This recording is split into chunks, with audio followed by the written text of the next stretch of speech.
Good evening.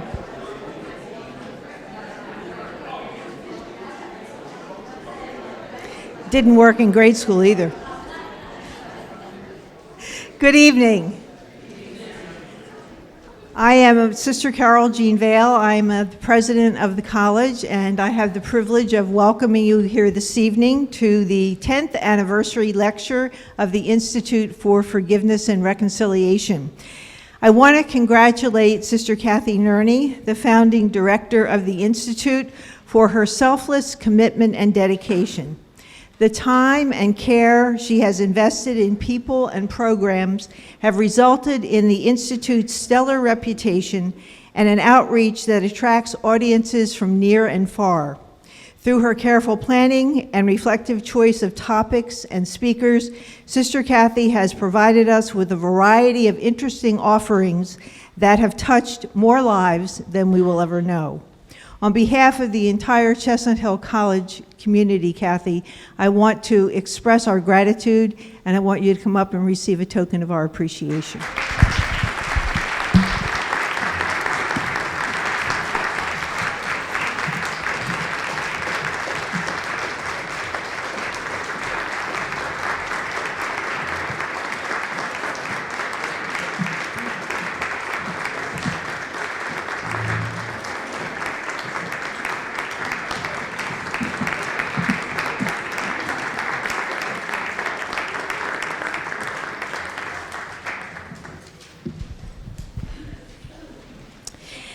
I also want to acknowledge and thank all the members of the IFR committee who meet so faithfully and work closely with Sister Kathy to provide advice about the direction and the life of the Institute. If any of you are here this evening, would you stand and be recognized, please?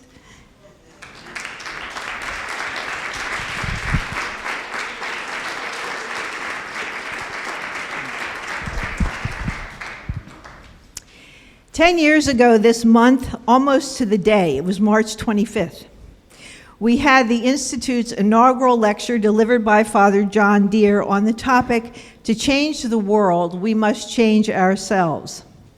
This evening may seem like deja vu, as we welcome Father Deere to Chestnut Hill College to speak on the topic, "Take Heart, Take Action." Certainly a subject about which we need to hear, and an exhortation we need to heed. Father, we are most grateful to you for being with us this evening. I think he disappeared. There he is. At our 2019 undergraduate commencement, we will award an honorary degree to an exceptionally extraordinary woman. And I want to tell you her story, because it is one of the most incredible stories I have ever heard. Eva Kor is a Holocaust survivor. When she was 10 years old, her entire family was sent to the concentration camp at Auschwitz. Upon arrival, she and her twin sister Miriam were separated from their family and forced to participate as human subjects in the horrible experiments of Dr. Josef Mengele. For 9 months, they endured the unspeakable humiliation and inhumanity of Mengele's merciless research. Just before they turned 11, the Russians liberated Auschwitz, and they were sent to a refugee camp. Upon returning home to Romania, they discovered their house was in ruins and their family had all been killed: their mother, their father, and their 2 sisters. Eventually, the 2 made their way to Israel, and from there to the United States. Throughout their lives, both sisters suffered from continued health problems resulting from the experiments they endured. In 1993, Eva contacted and then met with a Nazi doctor, Hans Mücks, who had been at Auschwitz while she was there, and with whom she planned to make a video about the camp for an invited presentation she would later give. Dr. Mücks confessed to Eva that he had been the one responsible to sign the death certificates for those in the gas chambers, a duty that haunted him every single day of his life. Given the skepticism of some about the Holocaust, Eva knew it was important for her to listen to the details of the story and to have him document them. She actually persuaded him to accompany her to Auschwitz and to sign a document verifying what he told her. After the initial meeting in Germany, Eva wished to send Dr. Munch some symbol of gratitude for his cooperation, but nothing came to mind. Finally, she had an epiphany that revealed the perfect gift: a letter of forgiveness.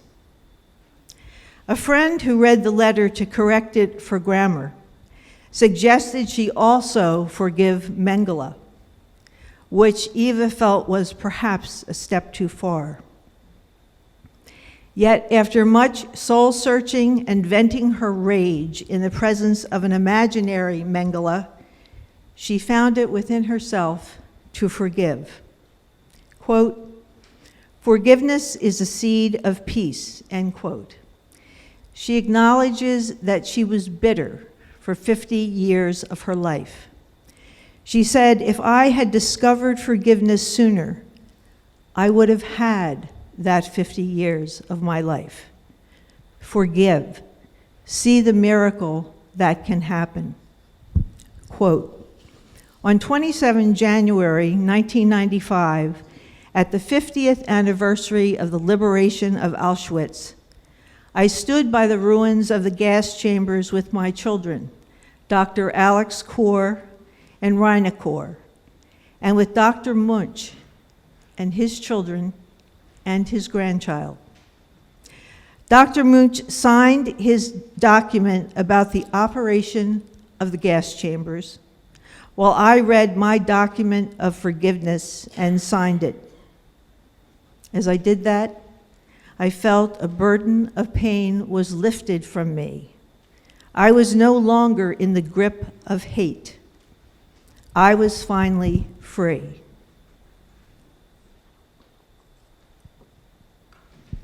I suggest that Eva not only forgave, she reconciled herself with her torturers.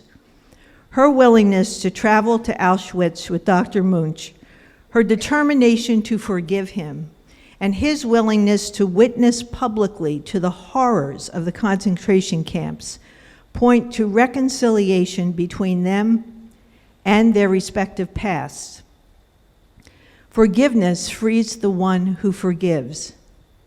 Reconciliation repairs the breach and restores the relationship. I chose to talk about Eva because the Holocaust is one of the most brutal and vile realities in human history. The experimentation by Mengele was beyond vile. Yet this strong woman found it in herself to provide an example of the power and transformation inherent in forgiveness by refusing to allow the monstrous treatment she endured to hold her captive. We need examples like Eva today, when there is senseless suffering being inflicted upon innocents. We must speak up and then step up. Obstinacy, violence, the unspeakable are today's realities. And the victims are often children, people of color, people of the Jewish and Muslim faiths, and women. The Institute for Forgiveness and Reconciliation challenges us to be persistently persuasive in the face of obstinacy, insistently gentle in the presence of violence, and resiliently hopeful in the wake of the unspeakable. If we had not founded this institute 10 years ago, we would be compelled to establish it today, to remind ourselves that even in the worst of times, the best will emerge victorious. The very decisions and equivocations that break our hearts are the seeds from which courageous, caring choices for the common good will be made. Let us remember on this 10th anniversary that the power of love will always triumph over the darkest of deeds, and that people of good faith and goodwill, standing together, arm in arm, will prevail. Welcome.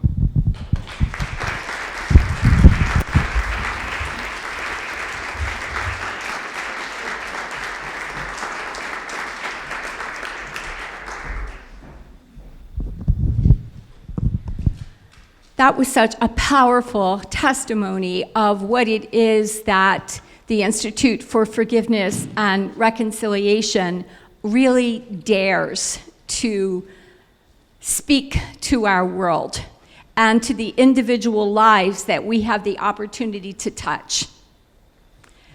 The gift to forgive and to be forgiven, to reconcile and to be reconciled, does not need to wait 50 years for people to be freed of the prisons that resentment and hatred really build up in our own hearts. And so it is such a joy to stand here and to celebrate 10 years of being a part of such a wonderful project. And so I can hardly believe that 10 years have passed. I guess it just proves true that, wow, time flies when you're having fun, doesn't it? And this has certainly been a lot of fun, really worthwhile fun, because we hope that it's making some small difference in this world that needs so much. And so it is certainly my great privilege to thank Sister Carol Jean Vail, our president. It was her vision, her support, and her encouragement that has allowed this institute to flourish. She saw in this seed of an idea really the deep roots that this institute has in the mission of the Sisters of St. Joseph and in the work of our college. So living and working so that all people may be one gives us a concrete way to live that out through the work of our Institute for Forgiveness and Reconciliation. I know that there are some of you here tonight who were here 10 years ago for the inaugural address. Would you just raise your hand if you were actually here 10 years ago? Look at that. Wow, well, you don't look any older. I know I do, but you look great. But it's also a great joy to be able to welcome some of our students here who actually 10 years ago were very young children. Isn't that quite amazing? And so I want to thank them.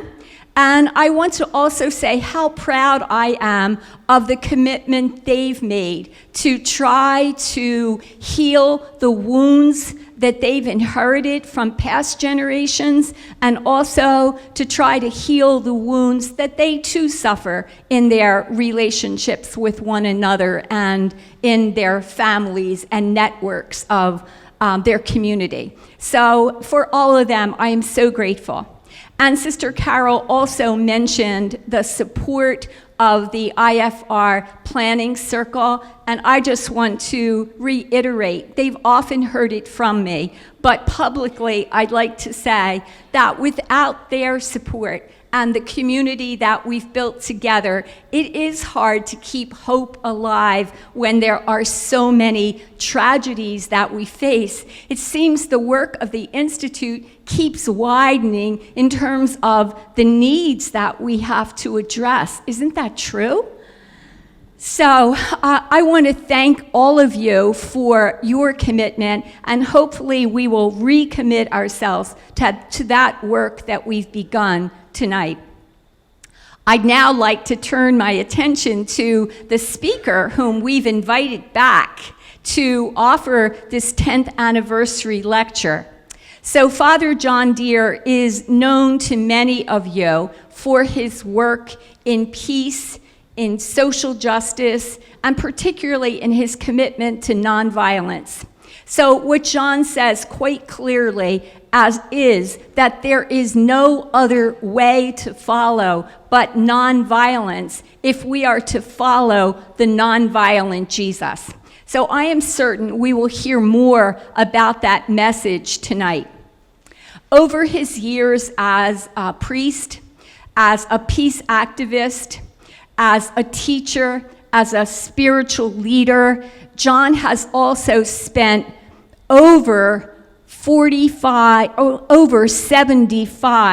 particular incarcerations for acts of civil disobedience, which he has felt compelled to engage. And he's also, in the midst of all this, written 30 books, and some of them are here available for you tonight. I will not mention the names of those books, but I would like to mention some of the awards that Father John Deere has received. My reason for mentioning those awards is because I think they point to the character of this man. So one of those awards is a Courage of Conscience Award that was given by a Peace Institute up in Boston. Isn't that a great award? Courage of Conscience. Wow, I'd like to get that award. So I think I have work to do. He was also given the Pachymantris Peace and Freedom Award, the Gandhi Award from India, and several times he was nominated for the Nobel Peace Prize, once by Archbishop Desmond Tutu of South Africa. So I think that kind of recognition says something about why it is really a significant gift and an honor to have John with us this evening. Just recently, John said this: I think the nonviolent Jesus wants us, all of us, to work as best we can in these critical times for the abolition of war, poverty, racism, nuclear weapons, and catastrophic climate change, so God's reign of peace will spread. I suspect we'll hear more about this work tonight as John offers his thoughts in the presentation he'll give. Take heart, take action, pursuing peace, justice, nonviolence, forgiveness, and reconciliation in hard times. These are indeed hard times, aren't they? And so I think that we're sitting on the edge of our seats right now, just ready to take heart and take action so that we can face these times boldly and lovingly. So that may come to pass, will you join me in welcoming Father John Deere this evening?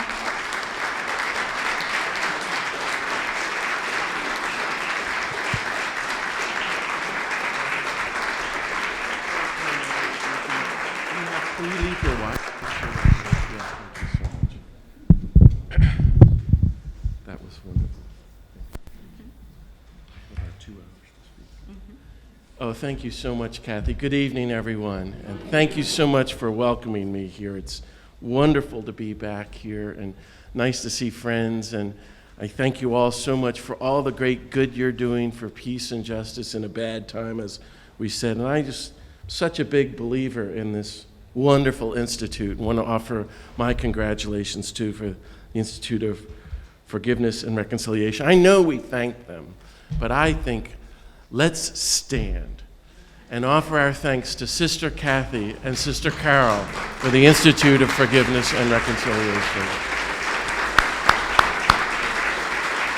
It's really great. It's really great. Thank you both. It's an incredible accomplishment. The TV station should be here. The whole Philadelphia should be celebrating. If we were sane, we would be doing that, you know?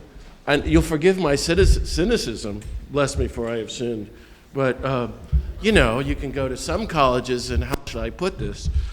We'd be at the Institute of Revenge and Retaliation. Okay, was that a little over the top? I don't, or ROTC or killing or anything. And no, every school in the country should have an Institute of Forgiveness and Reconciliation and Nonviolence and Peace and Justice. And you did it, Sister Carol. You did it, Sister Kathy, and you're still doing it. Great. More power to you. And let's all continue to try to support them. My policy is basically do whatever Sister Kathy says. So she called and says, you're coming. I said, when do you want me? But for those of you who had been here before, I'm so sorry. I just say the same thing over and over. You're welcome to check your emails. If you fall asleep, just lie down on the floor. We're all very nonviolent. But I'm nervous in front of you all holy peacemakers, especially the Sisters of St. Joseph. I remember the story of the young priest giving his first sermon, and he's really nervous, and he comes to the microphone and he says, something's wrong with this microphone, and the congregation goes, and also with you. Kathy, I told that same joke 10 years ago. It's my only good joke. It's going to be downhill from there. And Sister Carol, I always say, please just call me John because my name is so goofy. Father Dear just doesn't work. I don't know.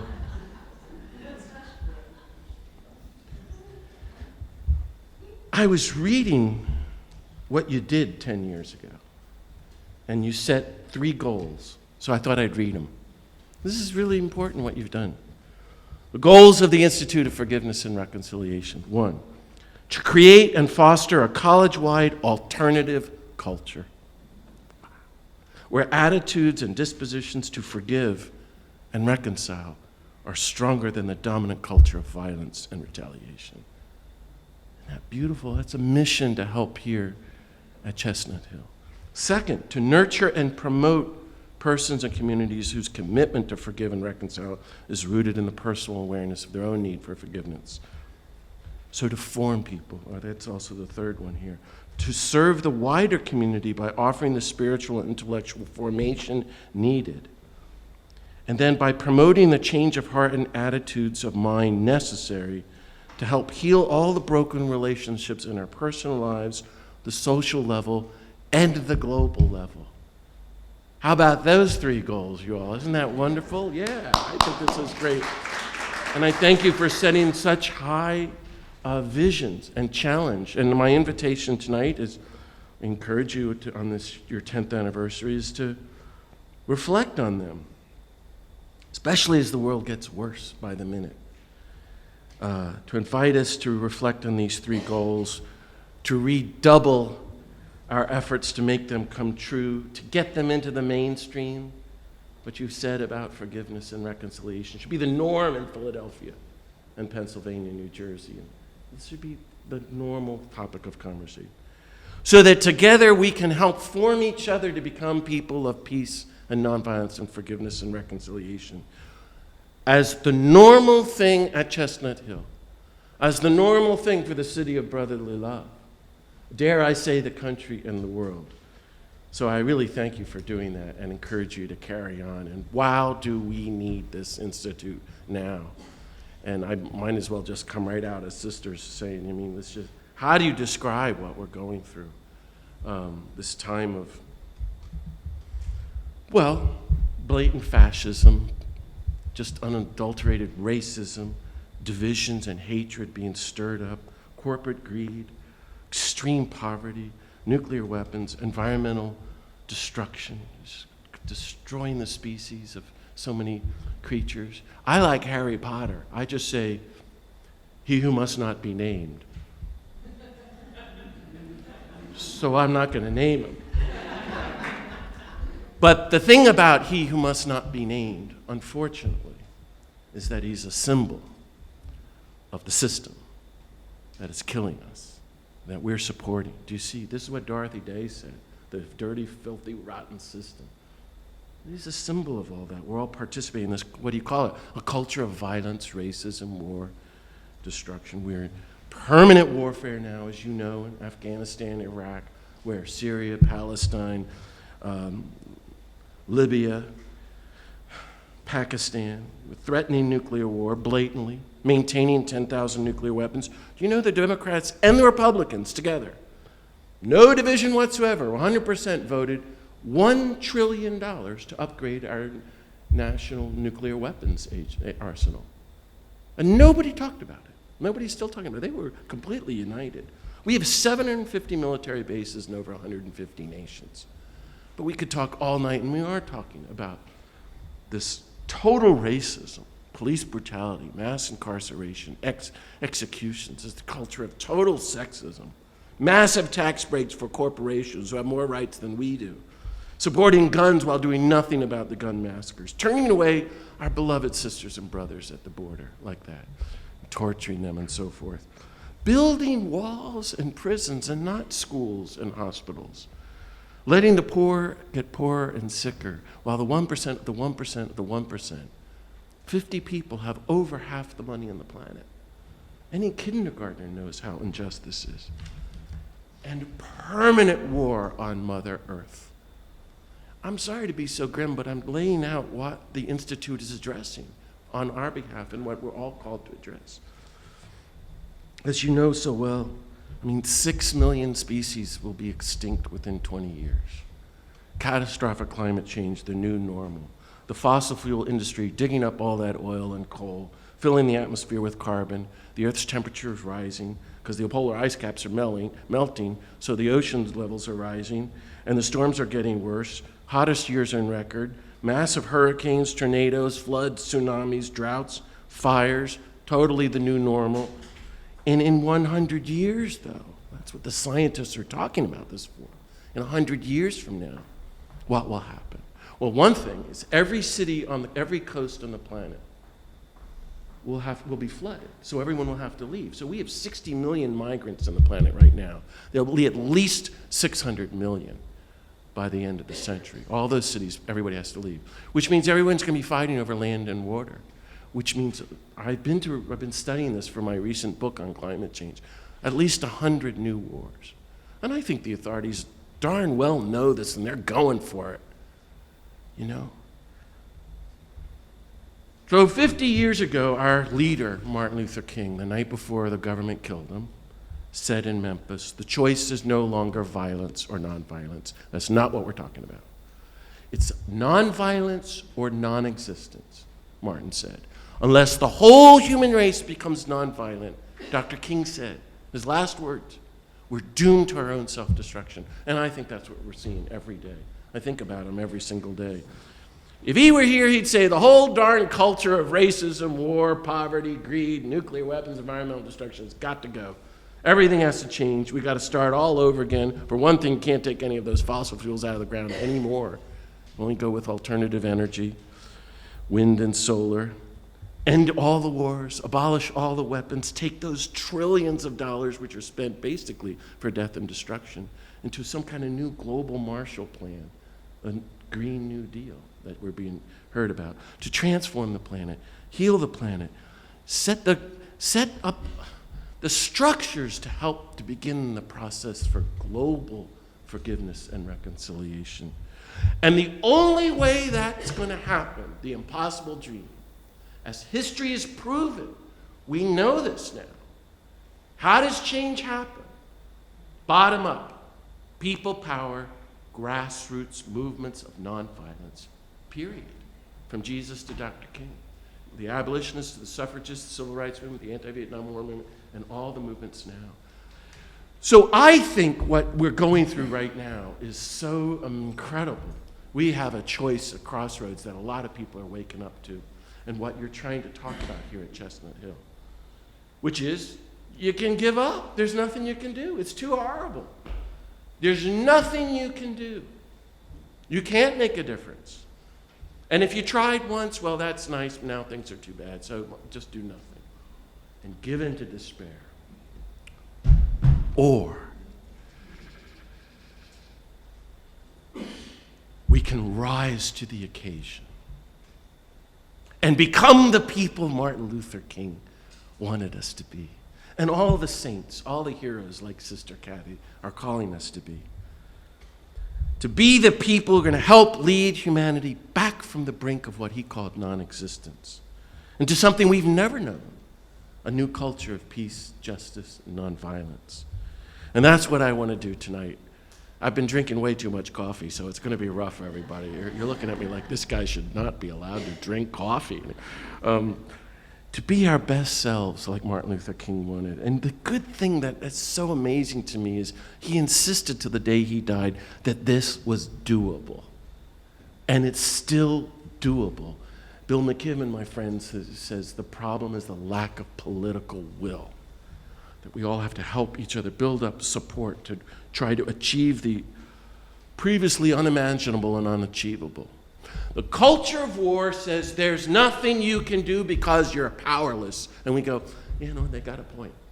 That's what he who must not be named says. Look at you. The Institute of Forgiveness and Reconciliation, he'd send out a few tweets. I'm just saying. Okay, I shouldn't have said it. If Martin Luther King were here, this is his definition of nonviolence. He said it in Memphis. Nonviolence is power. We have the power to change the world if we dare. He said we don't really want it. We're quite comfortable with the status quo of injustice and death and destruction. We don't want to get involved and believe that much and let go of our lives and enter in the struggle for justice and forgiveness and reconciliation like he did. But we can. There's a way out, a way forward, a way through, a way to a new future of peace and justice, and that's this King's way of creative, organized, grassroots movements of nonviolence. He said nonviolence is a way of life. It's a spiritual path. Involves all these great things we've been talking about, but it's also a political methodology of social change. That's why I say it's the way of God. That if we can organize movements that resist and speak out and envision a new world, we can help each other do that. And the Institute is calling us to be here. I interpret it in a lot of different ways, to be people of universal love. It's normal at Chestnut Hill, it would seem to me, that you teach and practice forgiveness. And that you have to train people to do that because we're all good at retaliation. It's normal to try to pursue reconciliation. We're all going to be trying to do that. But then we're going to help each other work for justice. And that means disarmament. And teach nonviolent conflict resolution. And try to institutionalize nonviolence around the world. And work for this new culture. That's the task before us. And this, as you heard, what I've been trying to do with my life for the past 40 years, and it's gotten me into a lot of trouble. But it's been very exciting. I wrote a few things it's hard. I've been arrested, as you heard, about 85 times now, done about a year in jail. I think I've organized thousands of demonstrations, traveled all the war zones of the world, and I don't even remember it all now, but except for El Salvador, where I lived in 1985 with the Jesuits who were later assassinated. And then I took a delegation of Nobel Peace Prize winners into Iraq. We're the highest level delegation ever to go into Iraq. And everybody we met was killed later on. I went to Afghanistan a few years ago. One of the greatest experiences of my life and one of the worst places on the planet. But a lot of hope of young people pursuing nonviolence. Spent a month in South Africa recently with Tutu and a month in India. And I was in Haiti a few weeks ago. Well, all of these trips have made me, with you, want to take to the barricades, nonviolently, I mean. I remember once they were launching the Trident submarine into the Thames River up in New London. What do? I got a couple of friends and we got a canoe, as you do, and we rowed down the Thames River and disrupted the whole launch. I thought that was pretty funny. Yeah, I thought that would be right in the Acts of the Apostles. I'm trying to make you laugh, and it's not working. You're like, oh, God, this guy, when is... and that's why with Philip Berrigan in 1993, I walked onto the Seymour Johnson Air Force Base in North Carolina.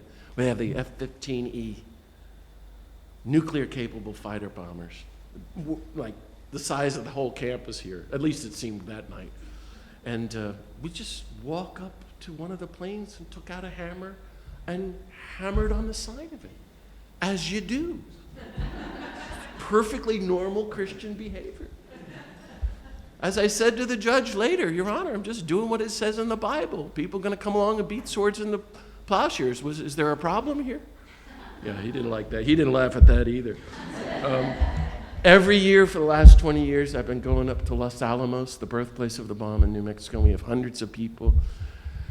And we sit in sackcloth and ashes as they do in the book of Jonah. Remember, Jonah called Nineveh to repent? And gosh, the whole town repented of their violence. Even the cattle put on sackcloth and ashes.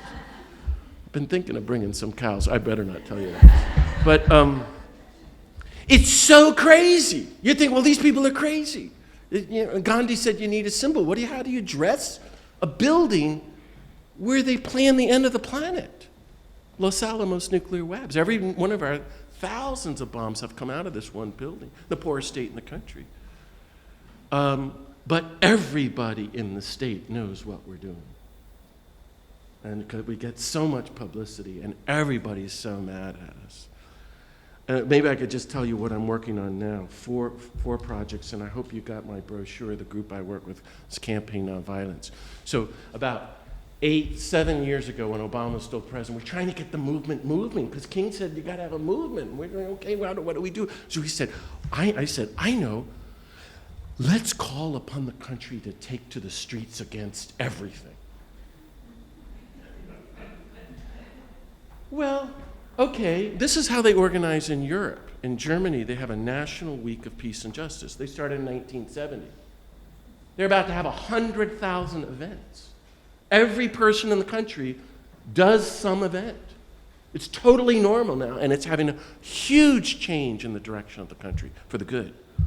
So we picked the third week of September around International Peace Day. 5 years ago, we had the first week of events, and there were 225 events covering all 50 states against war, poverty, racism, nuclear weapons, environmental destruction, and as Dr. King said, the coming of a new culture of nonviolence. Isn't that exciting? I traveled the whole country talking about it. I was in Alaska, and the activists there told me, they said, we're going to be part of this because we're not alone. Last September, during the 5th week of action, we had 2,665 events against everything. Did you know this? Maybe some of you did. I can't get any national publicity about this. Even Amy Goodman won't cover it. But the movement is moving. And it's all around the country. And for the first time, people are connecting the dots, because we can no longer just pick our one issue as things that get even worse. We got to see that it's all one spectrum of violence. And what's the alternative? Dr. King's vision of a new culture of peace and nonviolence. So we're going to do it again in September, and I hope you'll all be part of it. The second thing I'm doing is based on Nonviolent Carbondale, a city in Illinois. And they formed a committee 10 years ago to say, let's make our entire city nonviolent. Wow. I never heard of such a thing. They're trying to take Martin Luther King personally, but not with their peace and justice group. It was the old-time peace and justice people, and they said, we're not going to meet with ourselves. First, we're going to meet with the city council, and then all the religious leaders, and then the police department, then the whole school system, then the whole healthcare system, and everybody. And after 10 years, they've made massive inroads to the disarmament of their community. So I pitched this to the country in Huffington Post and some websites, and I now have 50 cities working on this. Did you know this? Cincinnati, 2 years ago, they invited me, and they had 500 people with the city council, and they launched Nonviolent Cincinnati. Because they're saying, I got poverty, I got people shooting each other, I got racism everywhere, but I got the guns, the weapons plants outside, and there's all this environmental destruction going on, and we're all just chipping away, and nothing's working. And it was the first time they began to come together with a new vision of what Cincinnati could be. Last September, Wilmington had 100 events, and this September they're launching Nonviolent Wilmington. In September, St. Paul, Minneapolis launched Nonviolent Twin Cities with the 2 mayors, the archbishop, with the leaders of the gangs. And somebody in the press said, well, how can you measure this? And they called back the next day. They went to the gang leaders. How do we know? There were no killings. Nobody died in St. Paul, Minneapolis during that week. And their goal now is to make nonviolent. So maybe we could try that in Philadelphia. It's a great idea of local organizing. In September, I was dreaming, I'm totally boring you here with these crazy stories, but I'm just giving you got an activist here. It's not going to be pretty, sister. But I always thought with a new Dr. King statue in the White House, in Washington, we should have a march. So we went on International Peace Day, hundreds of us, to the Dr. King statue. And we heard these great speakers. It's all filmed. You can watch it on YouTube. And then like Gandhi and Satyagrahis, we marched in strict silence and nonviolence to the White House. And we lined up illegally on the sidewalk in front. You know, you're not allowed to stand there, and with signs, to get arrested. And the cops came along and they said, "There's no way, Father John, I'm arresting you. Look at you all, you're so nice." It was such a letdown. And somebody said to me, "We got Trump in the White House, well, and you can't even get arrested." I'm trying to make them laugh, Sister Kathy. I'm not doing it good. But it was a beautiful witness. And we were saying we want all the wars to end, the gun violence to end, the racism and sexism to end, but to get rid of these nuclear weapons and to clean up the environment and bring back a new kind of nonviolent democracy. What do you think of that? This is what we all are trying to be part of. The other thing that I'm involved in, brace yourselves, is the Vatican. This is real nonviolence. So amazing because I've had so many doors closed in my face, mainly in bishop's office and provincials. I was going to say, you know, women didn't close them. Well, peace and nonviolence pushes a lot of people's buttons, I find, you know. But Marie Dennis, our leader with Pax Christi International, and me and a few others got a meeting in the Vatican 2.5 years ago. And it was incredible. We had 80 people from around the planet. There were about 5 of us from the States. Maybe you heard about it. But basically, to attend the meeting, you had to either be under constant death threat, ended a war, or about to end a war, or spend a lot of time in prison. Those were requirements to attend. It was amazing, total saints. And the Pope didn't show up as promised he was going to. And the Cardinal, the number 2 guy, Cardinal Turkson, read this letter from the Pope. And I was appalled. Here, all these saints had come from around the planet, and here we are, and we're getting this very lame treatment. So bless me, sister, if I have sinned. I shouldn't tell you this story. I hope this isn't being filmed. But I went up to Cardinal Turkson. I'm trying to make you laugh. It was a setback, okay? It was in the Vatican. And I hit Cardinal Turkson. I hit him in the chest. I said, "Cardinal Turkson, like that's not helping us. I need you to get the Pope to give us an encyclical on nonviolence so we can get rid of all this violence in the world." Without missing a beat, he hit me right back and goes, "I know who you are." And he hits me and goes, "I need something from you. I need you to write the Pope's next World Day of Peace message." And it was like that for all of us. And you saw it, January 1st, 2017, the Pope's World Day of Peace message called Nonviolence, a Style of Politics of Peace. The first statement on active, creative nonviolence in the history of the Catholic Church since the Sermon on the Mount. What do you think of that? I'm not taking credit for it. I'm just telling you, this is really hopeful. I'm going back next week. We're having our second meeting. And I was telling at dinner, we've been working towards an encyclical with the Vatican. And I've been writing speeches for these cardinals over there. Because they've asked us for help. It's amazing. And we don't know, it's a real struggle because of everything horrible happening in the church. But the world and Francis's fear of a real schism.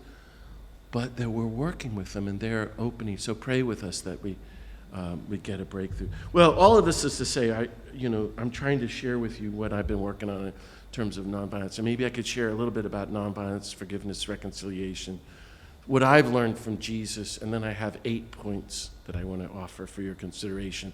Then we have time for some questions, and by the end of the evening, we will have resolved everything. They're not buying it. One of the things, Kathy, you're teaching us here, and forgive me for saying it, I always say it, but it's so important, and I don't know any other institutes. Tutu has institutes like this. In South Africa, they do this. Germany is learning. Rwanda is learning. This whole country should have institutes. Yeah, there are teachers now. What's happening in Rwanda and other places, some amazing miracles. But what you're teaching us, and I can only put it simply because it's all I can get, is violence doesn't work. Revenge, retaliation, I'm going to get them back. Even, our personal lives. I'm going to get that person who hurt my feelings and I'm going to hold a grudge for the rest of my life. It's like saying, to get back at them, I'm going to drink this cup of poison. That'll show them. And you just have full of poison the rest of your life, resentment. And actually, it doesn't make a darn difference with the other person who hurt you. It doesn't work. Nor does violence or war or nuclear weapons. What you're teaching us is that this whole path of violence is a complete failure. And that violence in response to violence always leads to further violence. It never leads to peace or forgiveness or reconciliation. As Gandhi said, the biblical teaching is an eye for an eye. No, Gandhi said, an eye for an eye only makes the whole world blind. Such a powerful teaching. That could be your motto here. He said the means are the ends. It's a very powerful teaching. Do you believe that? Gandhi was saying in the end, actually there is no end. There's only means. Now that's a deep spiritual idea that we're all on a journey. That peaceful means are the only way for a peaceful life and a peaceful future in the path toward the God of peace.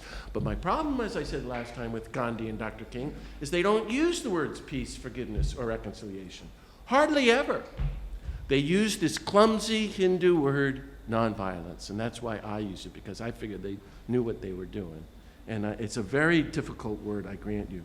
But I think it means that we're living out a vision of that we're already reconciled. Kathy, that's the spiritual truth of reconciliation. It's already been given to us. Because every human being is your sister and brother. If you want to go deep into the spiritual journey, inside and globally, we're all one. And the deeper you go into that, what I'm learning is, we're one with the creatures. We're one with Mother Earth, one with the universe. We're one with God. You can never hurt anybody or be silent in the face of this litany of violence. So it's active, organized, even institutionalized love in pursuit of the truth of our common unity, and therefore we're living a life of permanent reconciliation, allowing God to disarm our hearts, disarm our world, and sending us to resist and stand up and say no to the structures of violence, to help wake each other up. It's like we're doing an intervention at all times.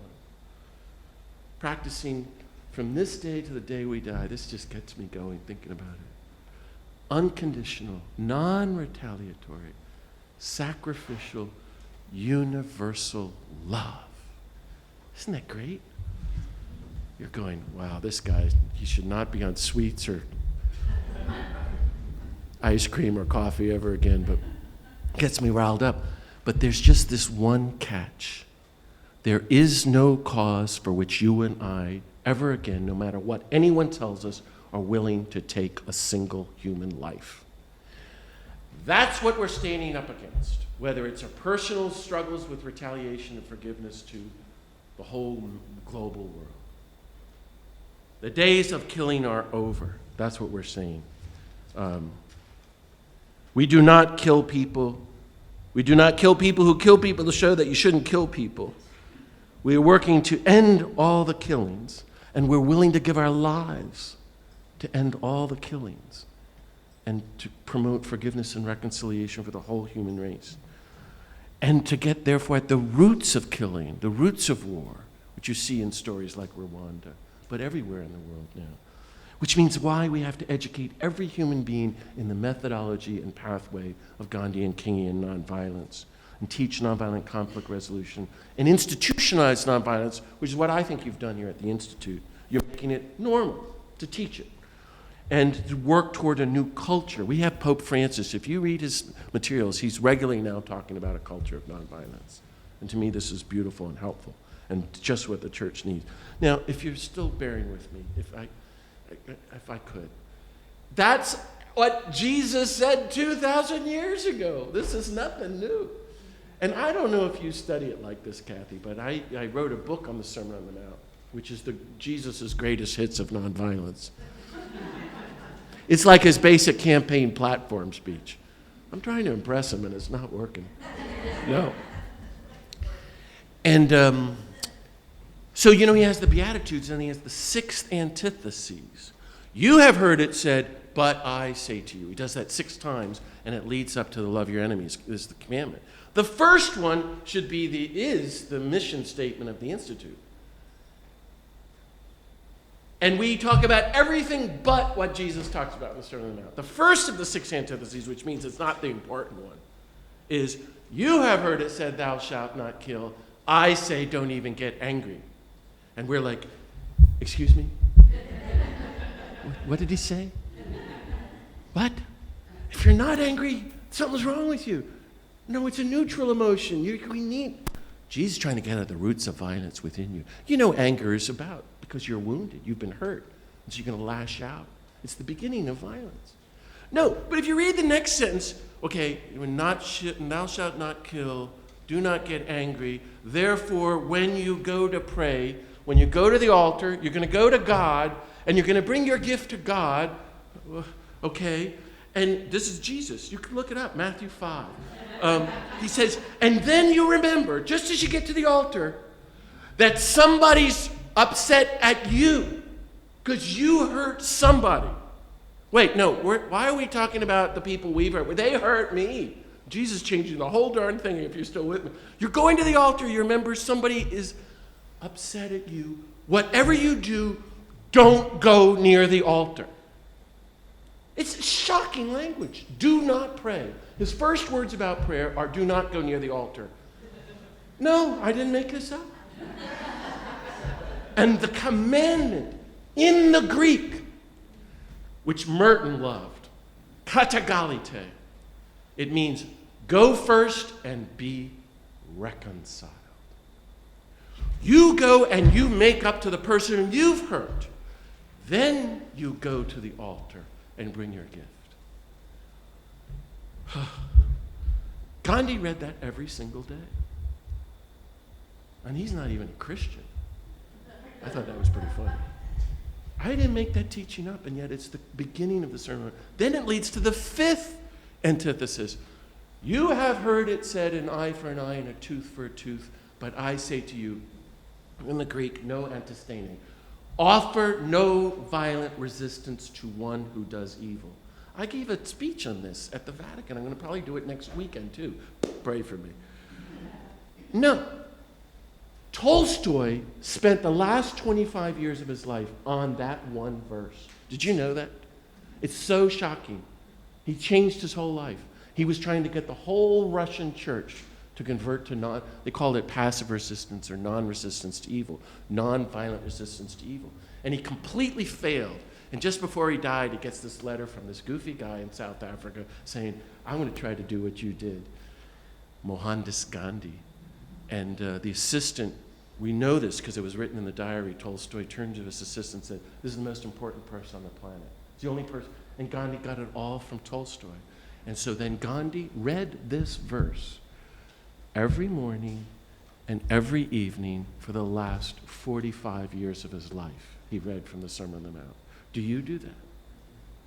Well, that's how, and so I'm trying to do that and study this Sermon on the Mount. That's the core thing. What is Jesus saying? The world says in the face of violence, there's only 2 options. You respond with further violence, right? Revenge, retaliation, an eye for an eye. Or you do nothing. You run away, you be passive, and you get killed. So we're going to be violent. Jesus says there's a 3rd option. You don't run away. You don't be passive. You face your opponent, but you don't use the means of violence of your opponent. You have to be really creative and use the means of love and say, hey, don't hurt me, and help reclaim the person's lost humanity till the scales fall from his eyes until you reconcile. And it means even accepting suffering without even a trace of the desire for retaliation. This is the Jesus that we follow. And that led to the 6th antithesis. You have heard it said, love your countrymen and hate your enemies. But I say to you, love your enemies, pray for your persecutors. Then you'll be daughters and sons of the God who lets the sun rise on the good and the bad, and the rain to fall on the just and the unjust. And I'm going, what? This is the most political sentence in the whole Bible. It's not only the end of wars, it's the end of the nation-state system. Love your enemies. We're all one. No violence to them. But there, in the most political sentence in the entire Bible, Jesus describes the nature of the mystery of divinity. God is nonviolent. God practices universal nonviolent love and lets the sun rise on the good and the bad and the rain to fall on the just and unjust, which we would not do as people of revenge and retaliation. Boy, I could talk about that all night. I'm thinking about Archbishop Tutu, my friend, and when I was with him in South Africa, I walked in the room. I went all the way to see him. No hello, how are you? He's a little tiny guy. This was a couple years ago, and he grabs me by the collar. John, you and I better work for peace and justice till the day we die. Are there any questions? What a greeting. Anyway, I said to me, you think you're so into nonviolence, you have no idea how nonviolent God is. And he bursts into tears right in front of me, and he's going, God insists on giving us free will, letting us do what we want, choose nonviolence or non-existence, which means God is always forgiving, always reconciling, and permanent nonviolence. And Tutu just shaking his head, sobbing, going, can you imagine what this God is going to be like when we meet God? What we have done to God and God's creation and our sisters and brothers. Well, friends, it's nearly midnight, and Jesus teaches perfect nonviolence. He organizes a campaign of nonviolence. Remember, he marches through. Jesus thinks he's Gandhi. Jesus thinks he's Martin Luther King. Who do you think you are? And he sends the 72 out like, I'm sending you as lambs into the midst of wolves. Hello? That's not a pretty picture. And he goes in the temple and he turns over the tables of injustice. He doesn't hit anybody, hurt anybody, or kill anybody, but he's not passive. He's confronting injustice with active nonviolent resistance and civil disobedience. And I was speaking in a church a couple years ago, just during the war in Iraq, and this very sweet elderly lady stood up and said, this stuff on nonviolence is so interesting. And personally, I'm a big fan of peace. I remember she said that, big fan. Peace. I love peace. But John, sometimes you just got to kill somebody. Do they speak that way here at Justin Hill? This is out west. They talk like that. And deep down you're going, well, she's got a point. Right? That's what all our families think. That's what all the bishops think. The church was right in the year 315 to throw out the Sermon on the Mount, which is what they did.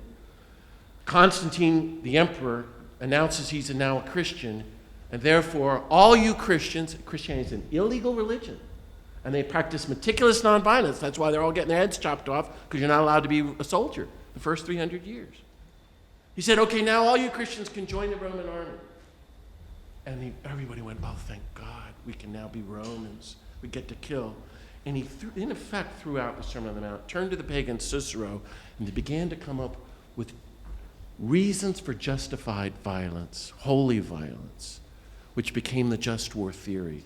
But once you you can kill one person. Well, you got to kill Hitler. You can't give me a break. You got to kill somebody, as the lady said. Then you can kill anybody.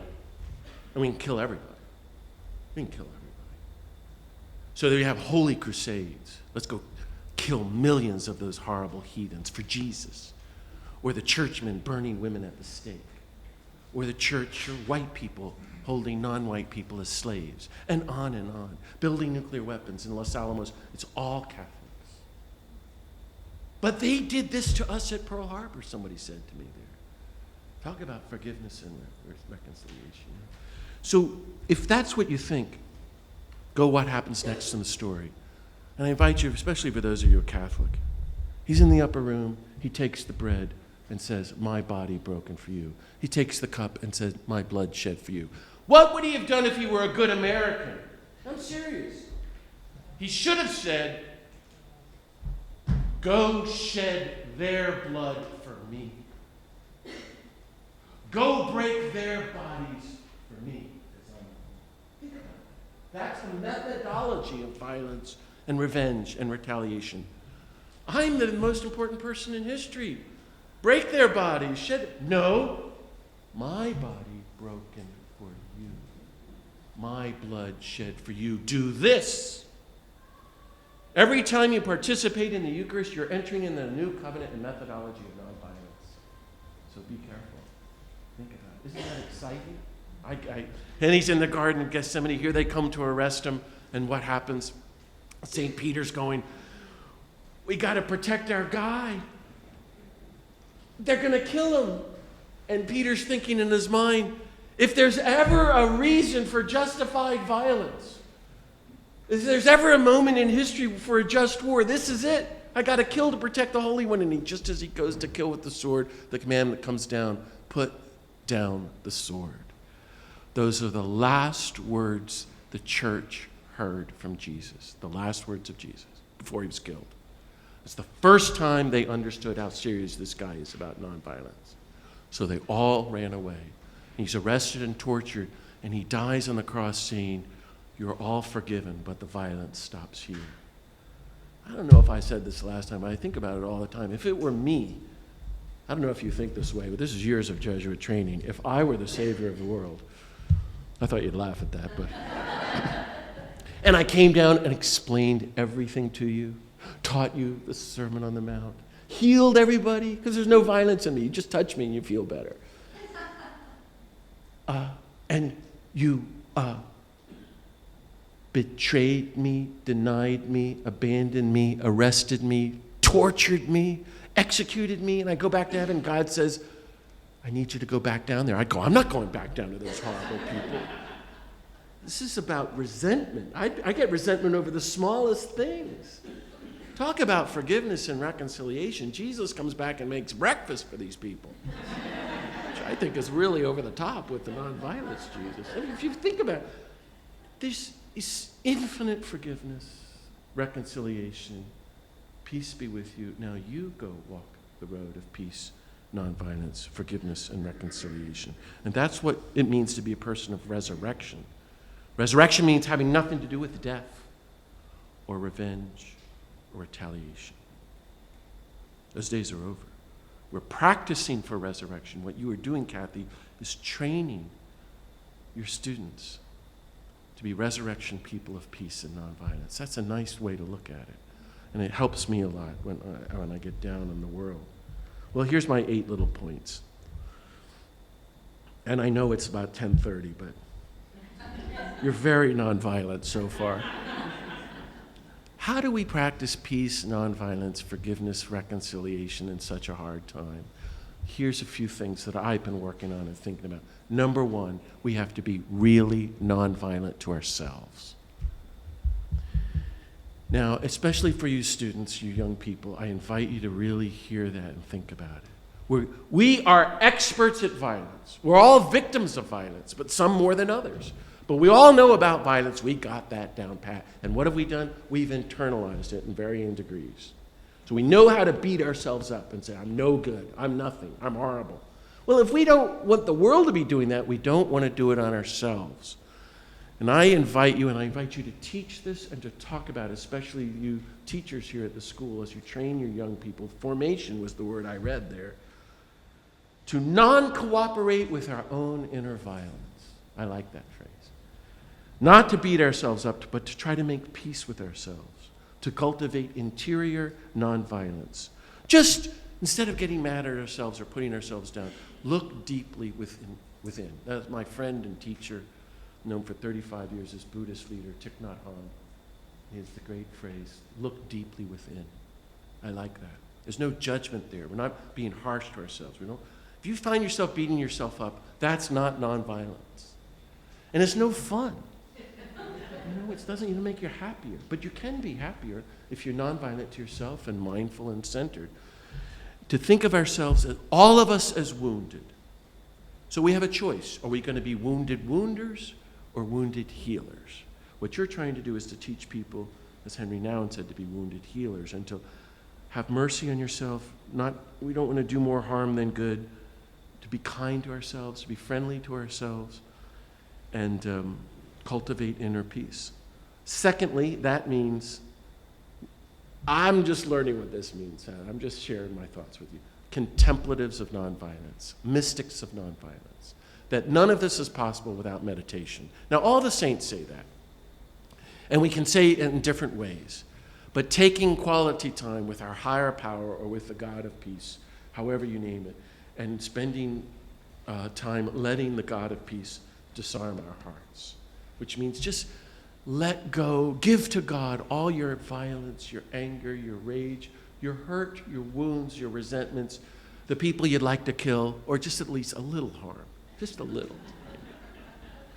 Let it all go. And that means, and that's why I call it being contemplative or a mystic of nonviolence, in the presence of God, to forgive every single person who ever hurt you in your life, every day for the rest of your life. It's a critical teaching. If you really study the four Gospels from the perspective of Gandhian nonviolence, how does Jesus do it? He's saying to Peter, you're not telling me, Peter says to him, I have to forgive my brother 7 times a day. He's got a particular brother in the group, in mind, Andrew. I have to forgive that jerk? I don't know if you have brother. Anyway, I better not even. So 7 times a day. I don't know if you ever really forgave somebody. I forgave somebody. It's like it took me a year to recover. Peter's right. 7 times I'm going to forgive a day. That's mythic. That's huge work. No, 70 times 7 times a day. I'm not good at math, but I think that's 490 times a day. So, Kathy, I want you to propose a national program called the 490 Times a Day Project. We don't just have a day of forgiveness. Or on the day of forgiveness. I mean, everybody wants to be a fundamentalist, but not about peace, love, and nonviolence. Well, there's a teaching. Try to forgive 7 times a day, or if you want to really try it, 490 times a day. So it goes like this. I forgive that. I forgive that. I forgive. Okay, that's 3. I forgive, I forgive, I forgive, I forgive. That's 7 times. I did it. I'm serious. It's like that. How could he teach that? Because he was doing it. So that when they're killing him, that's just breathing for him. We're talking about a new kind of mysticism, a dangerous mysticism, a new kind of Christian spirituality that is a threat to the culture of violence. That's what we're talking about if we practice this. Third, okay, let me get this right. I'm saying we're going to be really nonviolent to ourselves, and I'm saying, okay, that means a contemplative practice, number 2. Third, I'm sorry, I get carried away up here.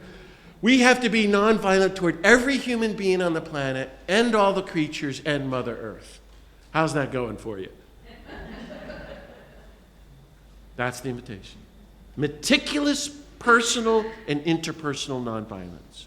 And one way you can think about that, okay, is because of course we're all for peace, but who is it you'd really like to get back at with just a little revenge? Can you think of one person? I can think of about 500.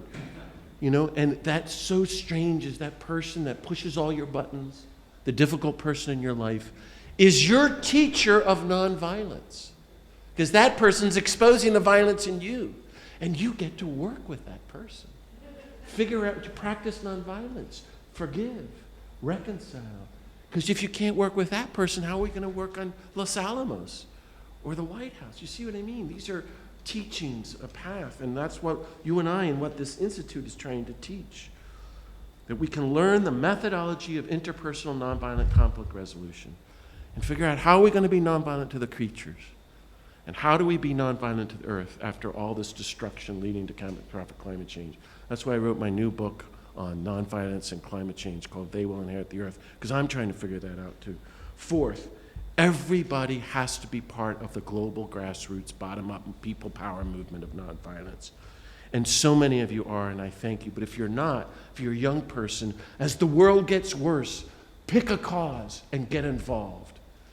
And realize that whatever struggle you're involved with, the environmental movement or the homeless or ending war or something, you're connecting the dots. You're involved in the whole global struggle. But we all have to pitch into a global movement because that's, as I said, how change comes. How about those Parkland kids last year? Getting millions of people to march against gun violence until it becomes contagious.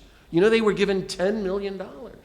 That's how they did all of this because They were brilliant organizers. We got to learn from them too. How about what happened on Friday? 1.5 million young people around the world skipped school to march for the environment. This is really a hopeful sign, and that's how the change is going to happen. And don't think that young people are not involved. They get this more than ever.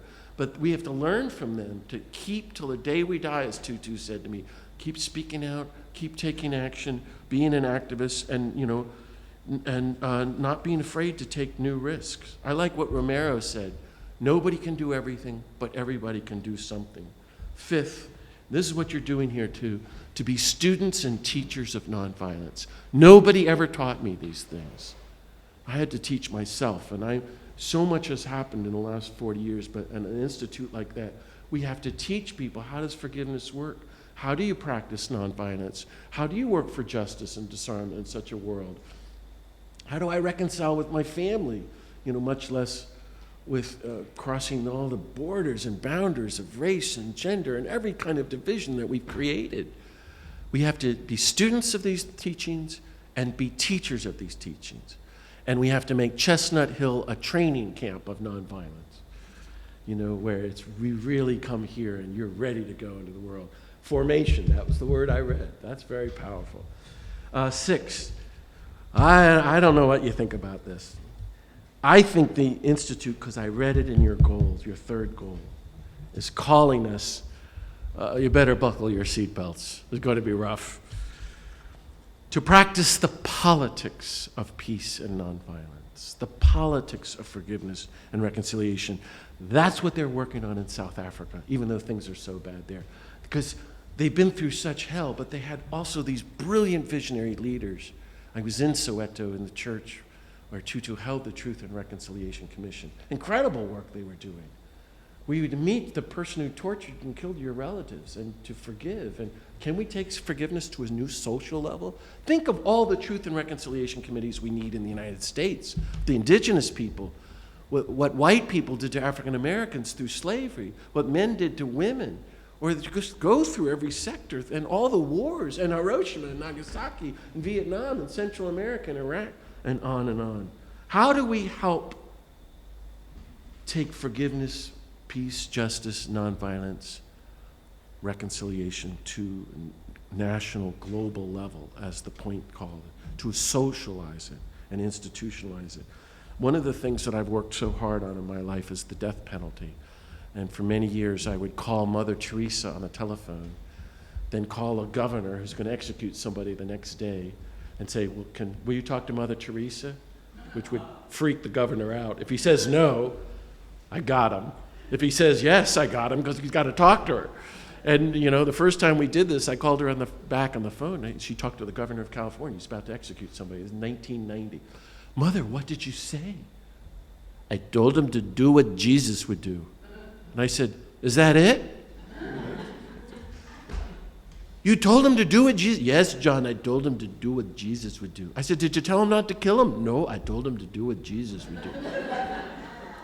It's brilliant. And the next day in the LA Times, the famous cartoonist Conrad had a cartoon of her on the page of the editorial page. Mother Teresa on the phone. Governor, do what Jesus would do. And the governor on the bottom on the phone going with it was not a flattering drawing, saying, yeah, but what would Pilate do? What would Pilate do? He would kill. In other words, Governor Deukmejian, you're acting like Pilate, not like Jesus. And of course, the guy wasn't executed. She saved 8 lives. Can I tell you my story, which I may have told before? Is my great lesson of forgiveness. One of my best friends was the longest person on death row in the country, Billy. He was 19 in Georgia. Drunk, late at night, went in to rob the liquor store, had a gun, never used one before, shot and killed the 85-year-old liquor store owner for $10. He immediately fell on the ground crying. His wife was there. The guy's wife came and found Billy. I had apologized. He was put on death row. I started corresponding with him, became one of his best friends, went to Georgia and visited him, went and visited everybody in death row. You could do that then. Well, I'm an ex-con now. I'm not allowed in prisons, but then I could do it. And I met everybody who's dead. I met 25 guys in death row. Anyway, in July 1990, I get a call on a Thursday morning. Billy's going to be executed Wednesday and wants you to witness it. His lawyer called. And the Jesuits let me fly to Georgia to witness his execution. But being an activist, I'm not going to sit there quietly. So I called Mother Teresa. She was going to speak. We decided to hold prayer services. And in Georgia, they have a weird thing that's called the Georgia Board of Pardon and Paroles. 5 old white guys. For 150 years, according to the law, the day before the execution, have to give final approval to the execution. Nobody else. The governor can't. But the Georgia Board of Pardon and Paroles could actually, it's either kill him or let him go. So that's why they'd never done it in history. It was called granting him clemency. So we had press conference calling for the Georgia Board of Pardon and Paroles to grant Billy clemency. We had a big prayer service Friday night in Atlanta. 500 people came, and I had one every night. Macon, it wasn't that impressive. And I'm going to be in Macon, Georgia, and then Rome, Georgia, and in Athens. We're doing something. And it's Saturday night, Macon, Georgia, packed church, 7 o'clock. The prayer service starts at 10:30. It's a prayer service for the miracle of clemency to save Billy Neal Moore and end the death penalty. And the lawyer comes right then, just as I'm about to lead this thing, from death row with a letter from Billy Neal Moore on death row, and it reads like this. Dear John, please stop what you are doing. Please do not go and ask God for clemency for me when you and all those Christians refuse to give clemency to everybody who ever hurt you in your life. Are you with me on this? Did you hear what? If you're about to die, would you tell your only supporter to stop working because he doesn't want to be associated with you in front of God because you know nothing about forgiveness? I forgive everybody, he said. He went on and on like that. It was the most devastating thing. So I figured, well, why don't we just do what Billy says? So there's everybody in this packed church. I stood up in front and I said, we have this beautiful program, all these songs, psalms, and prayers. We're canceling the whole thing. I want you to sit here, hundreds of people, for 20 minutes in silence, and I want you to really think about everybody who ever hurt you in your life. And I want you to get into it. How much you hate them. And you want to get back at them. Starting with your parents, your sisters and brothers, those kids in school, whether it's racism or sexism or you suffered in the war. Name it all. And after 20 minutes, we're going to stand up and say one sentence together. God of clemency, I hereby, pretend you're the Georgia Board of Pardon and Paroles. I hereby grant general clemency to everybody who ever hurt me in my life. Please grant clemency to Billy Neal Moore and to the whole human race. Everybody stood up and said that, and everybody burst into tears. And on Tuesday afternoon, during the hearing, was on the front page of the New York Times. The Georgia Board of Pardon and Paroles burst into tears listening to the testimonies and granted Billy clemency. And he was released a month later. And he's a minister in Georgia with a bunch of kids, lived happily ever after, and was my teacher of nonviolence. What do you think of that? Had you heard that before? You knew it? No, it's Billy and God. And it's the teachings that Kathy's trying to teach us. I'm still in awe of it.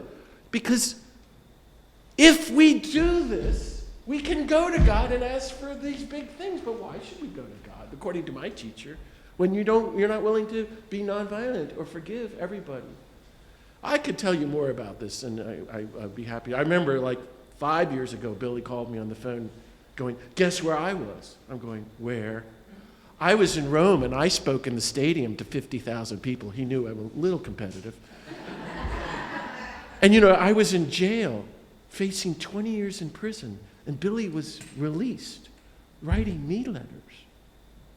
I'm just sharing here. There's a lesson there somewhere.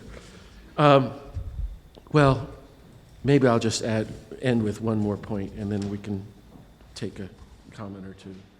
I think in the end, we just have to claim our identity as God's beloved children. This is the key to forgiveness, peace, and nonviolence. And by that I mean the Beatitude, blessed are the peacemakers, They shall be called the sons and daughters of the God of peace. The culture is saying you're nobody, but Jesus says you are the beloved daughter of the God of peace, the beloved son of the Creator. And Jesus claimed that identity. And if you're beloved by God, you see, he says, everybody is the beloved sons and daughters. That's what the Beatitude says. So if we can claim our core fundamental identity as being beloved sons and daughters of the God of peace, know that we're forgiven, we're good to go. We can reconcile with everyone, forgive everyone, be nonviolent toward everyone, and go deep into the recognition that we're all one. Well, my whole hope in all of this was to call you to rise to the occasion on this 10th anniversary of the Institute, to take heart, to take action, to take a stand, to take bold step forward, to take to the streets, to take new risks, to take up the vision, the Sermon on the Mount vision of peace, nonviolence, forgiveness, and reconciliation, and together go forward, working for that new culture without war or poverty or racism or nuclear weapons or destruction. A whole new world to welcome God's reign of peace and nonviolence and reconciliation. I think it's the best things we can do with our lives. And thank you all for being such a part of that with all your lives. You're greatly blessed. God bless you all. Thanks so much for listening. Cheers. Thanks. Thank you. Thank you. Well, thanks, everybody. Thank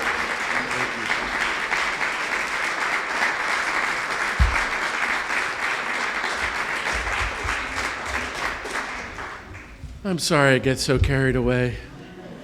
Okay, and that was only half of what I wrote. So I was trying to be nonviolent. You forgive me, she says, we forgive you.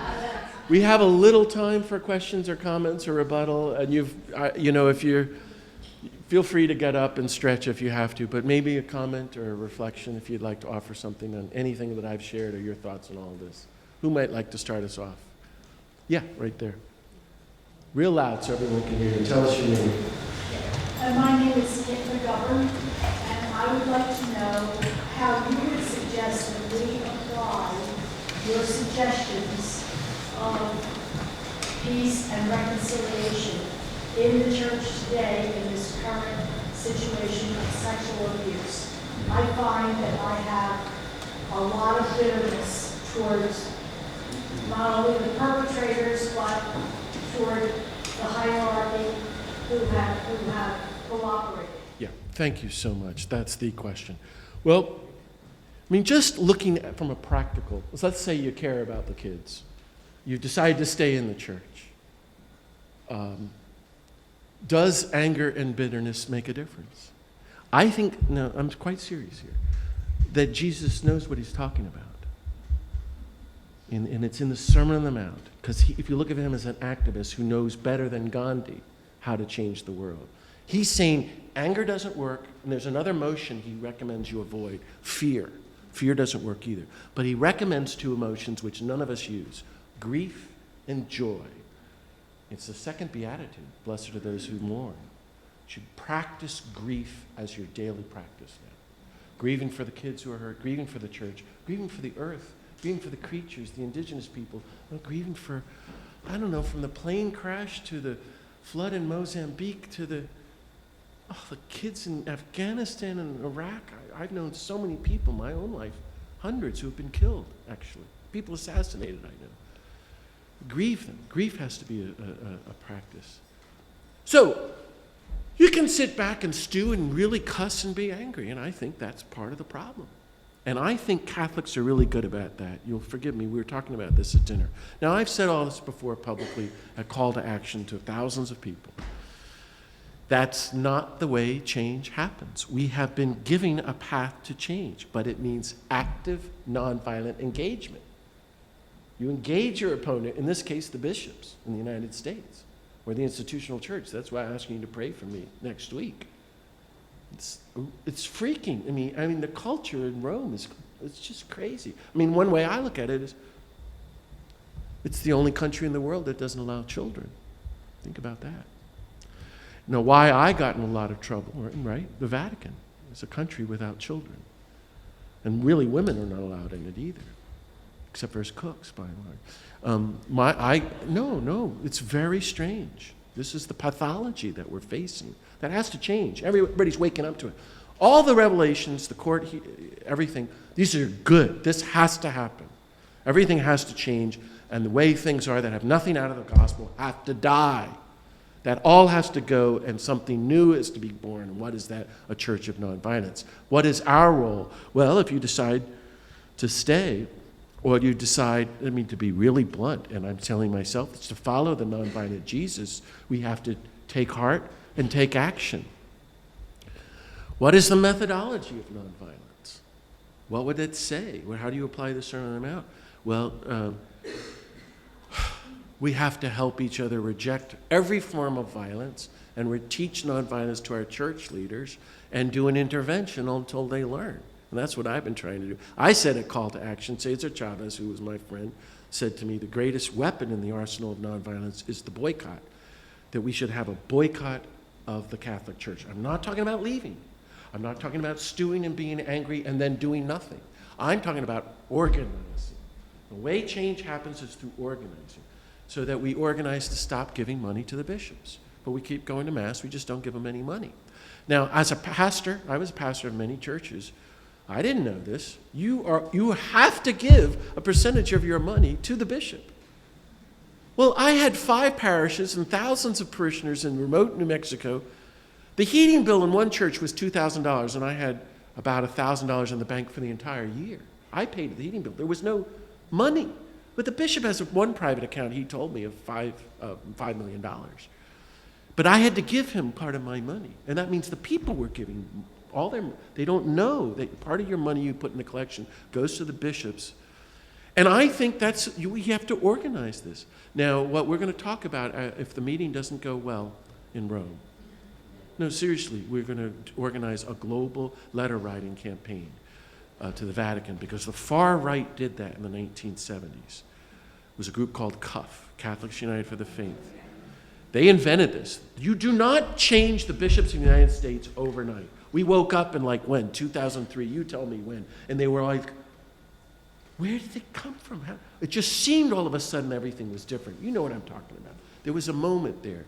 No, this has been planned and organized. In the 70s, 1 million letters went to John Paul. Did you know that? Saying these crazy liberals are changing. So he removed the papal nuncio. Basically, the Republican Party said, only put in Republicans who are against abortion as bishops, and we'll take care of everything else, including war and nuclear weapons. And that's what John Paul did. And that's how then you just chipped away so that organized. We have to be as organized too. I'm talking about nonviolent campaigns. Get with the group. But I'm disappointed that call to action never organized. Do you see you can sit around and stew and complain, and I urge you not to read the NCR, frankly. I don't think that's helping. I'm talking, this is about taking action, doing some good. Now, what I've personally decided to do is to help. I've been hammering away at nonviolence for years. The Pope is saying, okay, well, help me to write an encyclical. I can't even say this. If I can get nonviolence as a norm in the church, Joan Jitter just laughs at me every time she sees me. You wouldn't harm a child because we're nonviolent? But no, you wouldn't kill a children. 90% of the priests in the United States, I think, are for killing children because they're for war. War is everything.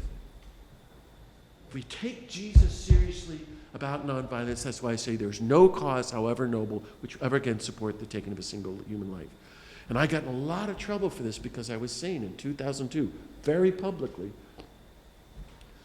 until the church and the bishops stop supporting the killing of children in Iraq, why would we expect them to stop the abuse of children? They're for killing children. It's obvious to me, and I've met a lot of people. But you organize, and the organizing we're doing for this meeting next week is incredible. I just tell you, I'm part of this thing, but it's actual hard work. We don't have time to be angry or bitter. And frankly, I never have been, because I know a lot of great saints, people who have changed the world, and I notice them, Tutu being one of many. They're not angry, bitter people. And I was with Tutu. I'm going, man, you're just ridiculous. I said that to Tutu. He goes, look at you. You're just a big baby, man. Why does anybody? Anyway, it was not pretty. He cries at the drop of a hat, and he laughs.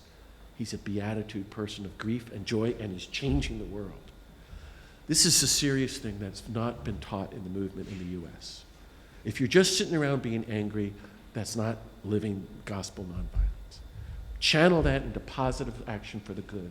Get with a group or cause. If you care about staying in the church, get with people who are really working on that. And I wish, those who are resisting could do it a lot more nonviolently within the church and the various groups. It's a long haul, but this change is going to be good. And I don't know if you heard Joan Chittister on the NPR last week. It was so incredible. It's worth looking it up on All Things Considered, because they just said, well, all things considered, they're like, well, we don't know what even to do with the next daily latest report of the church scandal. I know, let's call Joan Chittister. And she said, yeah, it's horrible, and you can give up and do nothing, or you can take action, but we don't worship the institution. Everything that's violent in the institution, including these cover-ups and the abuse, all got to go. We're worshiping and following the nonviolent Jesus, and let's focus on that, and we got work to do. It was very positive and helpful. I don't know if that helps us. I'm sorry. So you were going to ask something, then I'll call you. What's your name? My name is Sean Plunkett. My question is, one of your points was to forgive many times a day.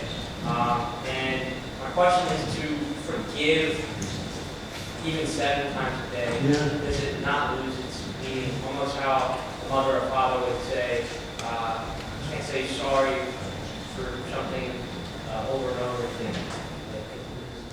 I don't know if my mother or father said sorry over and over again. That would be helpful. I shouldn't say that, but I don't know if I agree with you, because I've tried it, to be honest, and I'll just tell you some of my own struggles. There's no moment of I forgive you because of the horrible things you did to me, but I forgive you.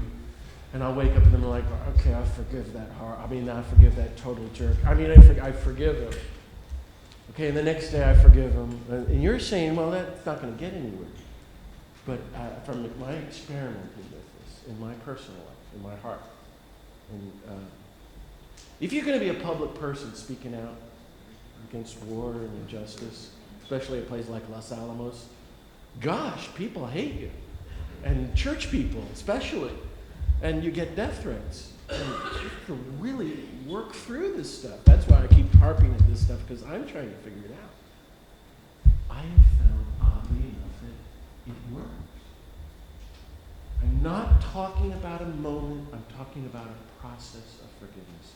Kathy could teach this much better than me. But what I've experienced, But, if 490 times a day means you're going, yeah, okay. I'm driving along, yeah. I forgive that person who just cut in front of me. I forgive that person. No, okay, I'm going to be calm and peaceful. Well, what's going on there? Oh, I'm still mad at the person 2 weeks ago who put me down. I forgive that person. It's a constant, all day long, working on your violence. No one else is going to do it, and I have to do it, and I'm a very violent person trying to become a nonviolent person. I think we're all addicted to violence. This is a meeting of Violence Anonymous. It's a 12-step group. I'm your speaker. Hi, I'm John. I'm addicted to violence. Telling you my sad story. We make restitution, turn to our higher power, and trying to become sober people of nonviolence. But you know what? After a couple of years, maybe 5 or 10 years, really working consciously, mindfulness. I practice a lot of Buddhism. Forgiveness. I'm really feeling forgiveness toward the people close in my life who hurt me, especially church people. A lot of the resentment and anger and revenge has gone. If not 90% of it. And I'm thinking of concrete examples. I have a lot. That's why I talk about this and I practice this. But I can testify and tell you, yeah, it seems like, okay, yeah, no, I forgive that person. And it sounds very blasé. Because I don't feel all the bitterness that I had maybe 5 years ago when I started to say that. That's a sign of it's so gentle and getting like normal for me. And I'm really moving on a journey of real forgiveness. And why? To how much do you want to know? I read all the near-death experiences, and a lot of those stories of people who died on the operating table, a Marine who killed, people in Vietnam. There's Jesus, and there's the 90 people he killed. To get into heaven, you're going to be completely forgiven. You have to forgive too. So this is a good thing. We want to practice it, and experiment with it, and find what works for you. I'm saying that it's almost become a mantra for me. I have a lot of mantras. I forgive everybody. I love everybody. I'm going to try to be peaceful. I forgive myself. I accept everybody. And I'm going to resist, too, and speak out. Just keep trying to teach myself, encourage myself. And I think that's what Jesus is getting at, because you can't be there with... I've faced people with guns and death squads many times. I was going to say you can't be there and just like, I forgive you. Actually, I felt like I could do that after a while because I've been practicing this on the really difficult cases, like my family. So if you can't do it there, how are you going to face, like I did, the death squads in El Salvador, or jailers, or bishops? Not in that order. So I encourage you to keep forgiving, and keep apologizing, and keep using the language of nonviolence, forgiveness, and reconciliation. Yes. And one last question, then we better call it because it's midnight. John, Bill Hartman, you and I go back a ways with Daniel and Phil and others, as Lusher people. Three things cross my mind. One, Gavin Newsom, California governor, forgave 731 people. It's incredible. I forgot to say that. It's in my notes. So the governor last week abolished the death penalty in California. But that's after decades of movements. Sinning inside of solitary. No, of the movement. The group, I was part of the founding of Death Penalty Focus, which is led by Mike Farrell. Helen Prejean's been along. We tried to meet with Jerry Brown a couple years ago. He refused to. It's movement work, and I've been emailing with Mike Farrell this week, the actor from MASH. He's been the leader for 30 years. And it's not what we wanted. We wanted Jerry Brown to abolish it. He was a Jesuit. He knows better. We're all friends of him. But then he was too scared, and he was going to lose a lot of money, Jerry Brown. And this guy, Gavin, has known about these, and they took it much more seriously. He's a younger person. And this is how movements work. This would not, it seemed so ordinary, I forgot to even mention it. And I was working on it. You'll go, oh, they got rid of the death penalty in California. Isn't that nice? Let's turn to the sports page. And that's what's going to happen when we abolish war and nuclear weapons. We'll go, isn't that nice? And turn the page. But it's the struggle that seemed impossible. This is hope, friends. I'm trying to give you hope. That's wonderful. Thank you. So we live in an empire, too. We are the empire. We are, if you imagine Rome, whatever we've read in history books or seen on Van Gogh movies, Rome is a terrible place. America is the empire. We control, like you said, 700 plus bases around the world. Since World War II, we've killed over 20 million people around the world, the United States. And we've lost around 150,000 soldiers in all of those conflicts around the world. We've disrupted and ruined Latin America, Central America, Africa, and now mostly the Middle East. And we have, as John said, refugees everywhere. All of that said, we are the empire. And if we were really, I guess, Christians following Jesus, we would be probably having to try and live underground. Because if we're in Rome, you would have to, in the 3rd century, you have to live that way to protect yourself. So I just bring that up as a point of reference because I know that you understand it. We have friends who are in prison right now because they're fighting that empire down in Georgia. And I share that. My final point, not to let you talk, but regarding the sexual abuse in the church, I'm part of Catholic Peace Fellowship in Philadelphia. We've been around for over 50 years. I've been part of that since I left the seminary. We started in October with the question, how do we address this issue of Pennsylvania grand jury, all that issue that's just burgeoning in the church around the world, not just in Pennsylvania. And we decided to try to do something. So 3 of us, myself, a physician, a woman named Carr, and a priest, an Augustinian from South Philadelphia, Jim Paredes, have met since October And we were trying to figure out a way to push together a retreat for members of the Catholic Peace Fellowship and extended friends. And in the interim, trying to figure out how we were going to make that happen and who would we get and how would we do it, we decided also, Lent is coming. Why don't we put together and fashion Stations of the Cross?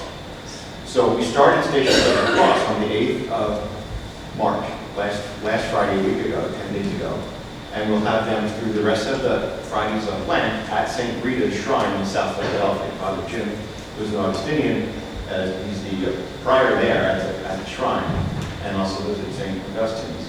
So he's helped to rewrite them. So we rewrote them with him, and we have 14 stations that are focused around this issue of the crime of abuse to children, men, women. There are people all over that had crisis that's happened, and how we blend that into understanding where we are with Christ in that sacrifice that happened and using the cross as that vehicle. And that has been happening. We've had a small turnout because it's hard to, we don't want to look at that stuff either. We don't want to look at the abuse. So I'm sharing that because it's a small turnout, but it's there. If anyone is really concerned or wants to come to South Philly this Friday night and the Friday after that and the one after that, you're more than welcome at 7 o'clock in St. Rita's on Broad Street, Ellsworth. And we're also going to be doing a retreat for Catholic Peace Fellowship around the same issue, probably in May in Philadelphia. We're not sure of the location yet, and we have a therapist who's going to work with us to create that, a woman named Cara Tripodi, who does therapy work with STAR, which is working with sexual abuse victims and their perpetrators, and finding means to find a way to heal and also find means to forgive. We need that worry about that sense of how do we forgive the abuser who was probably abused themselves or herself. And we know that happens across the board. Men and women are abusers as well as the abused that receive it. So thank you for letting me share that. Thank you, John, for all you're doing. God bless you. Thank you, and thanks for Catholic Peace Fellowship. It's a great group. To grieve and repent and organize and stand with the victims and speak out and deal with these big issues. Jesus is dealing with everything. And I just encourage you, as I said, to teach nonviolence, to use this word. I'd like to see every priest really converted to nonviolence and teaching nonviolence. Every parish is a training school of nonviolence, and no abuse happening to anybody. And if you go that way of nonviolence, it means equality with men and women, inclusion of everybody. I mean, how far do you want to go? Following Jesus is beautiful. I gave you these brochures. I hope you got them, or if you didn't, they're at the door about my work. Thank you for getting part of Pace Bene, and Campaign Nonviolence. I'm happy to be at the table and sign books. I'd love it if you bought a book or gave one as a gift. I can talk more with people there. I'll just end with the words of, what Dr. King said a couple of weeks before he died? He was so depressed. And for the first time in his life, he started to think about hope. He never had to think about hope because he was too busy and committed. And he stood up one night in Memphis and he gave his definition of hope. And I find it really powerful. I don't know if you will, but it's helped me a lot. Hope, Martin says, is the final refusal to give up. We're going to keep working for justice and disarmament.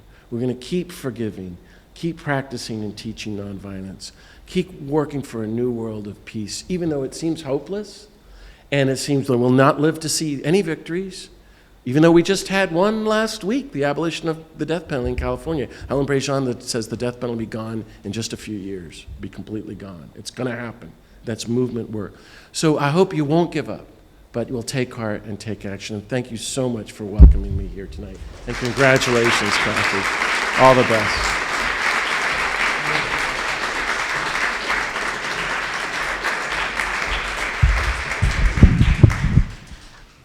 Just a final thank you. And I know that John will be over there at the desk, but the one commitment I think we will all make together as we leave tonight is that we refuse to give up.